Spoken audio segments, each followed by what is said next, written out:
अपने सबके मिथिला संस्कार पर स्वागत करै छी।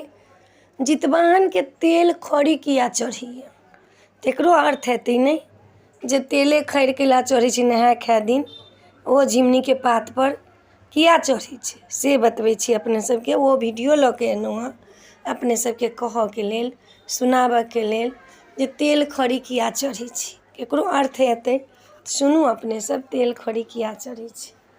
जितवाहन जे छथिन ने से पक्षी के रूप में आधा शरीर हुनकर छनि मनुष्य के, आधा जे छनि से पक्षी रूप छनि हुनकर। सूर्य के पुत्र छथिन, बड्ड सुंदर छथिन। तऽ पक्षी के जे छै से अहाँ के देखै छियै जे पूरा रोया उड़ल उड़ल रहै छै, पूरा शरीर में चोटा उधरल उधरल रहै छै। आ खड़ी जे छै से तेल के खड़ी रहै छै, तेल पेरायल रहै छै तो खड़ी चिक्कन रहै छै। सरिसो जे छै से देखै छी पीसै छी सिलौट पर तऽ कते चिक्कन भऽ जाइ छै।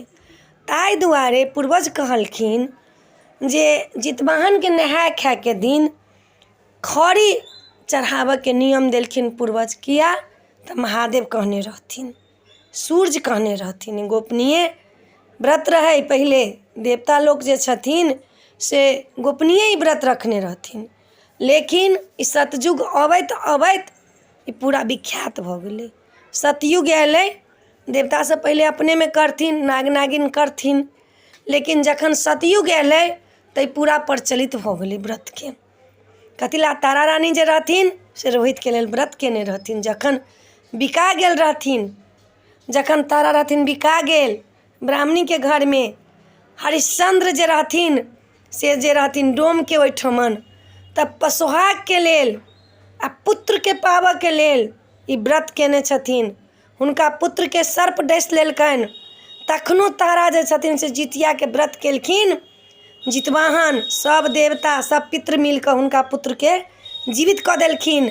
हरिश्चंद्र के परीक्षा रहनि जे डोम के घर में हमर पति बिकल छथि, हुनका कोना धर्म बचतनि, कोना हम हुनका बचेबनि, हुनका कोना कऽ के रखबनि।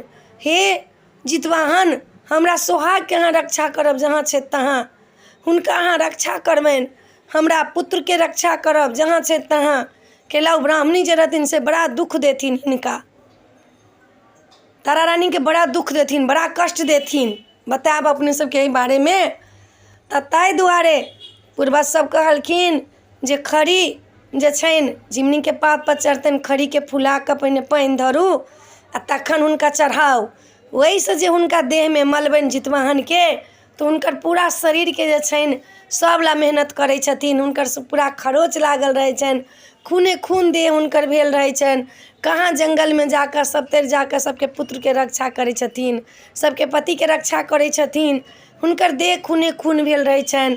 तऽ करू तेल आ खड़ी जे हुनका देह में मलेतनि तऽ हुनकर देह जे छनि से पूरा चिक्कन भऽ जेतनि आ हुनकर देह पूरा स्वस्थ भऽ जेतनि। आइ दिन आर्टिफिशियल चीज नहीं चढ़ै छलैया, अपने से लोग खड़ी बना कऽ तेल पेरबै छलखिन हँ, तेलियाबा से पेरा कऽ तखन लोग चढ़बै छलैया। आब तऽ खैर मशीन सब भऽ गेलै हँ, आब जे जाहि टाइम में रहतै सएह ने चढ़ायब।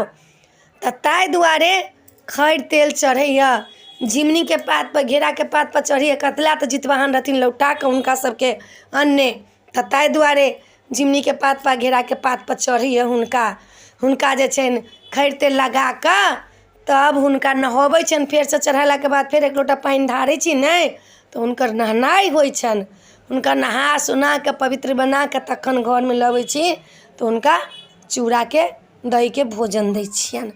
खड़ी तेल अइला चढ़बै छी।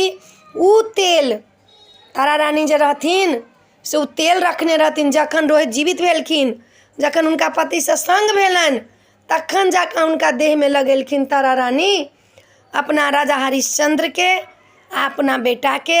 साल भर लोग उ तेल चढ़ा कऽ रखने रहैया, ओहिमे फेट फेट कऽ बेटा बेटी सबके लोग लगबबैत रहैया। आब लोग बेसी स्टाइल वाला भऽ गेलैया, लेकिन अखनो जे करू तेल माथ में लगबैया ओकर केश नहीं उड़ैया, नहीं केश पकैया जल्दी। ताहि दुआरे उ तेल रखने रहब, आ जे देशो विदेश से एता तऽ हुनका जरूर लगा देब। जितवाहन के प्रसाद रहै छै।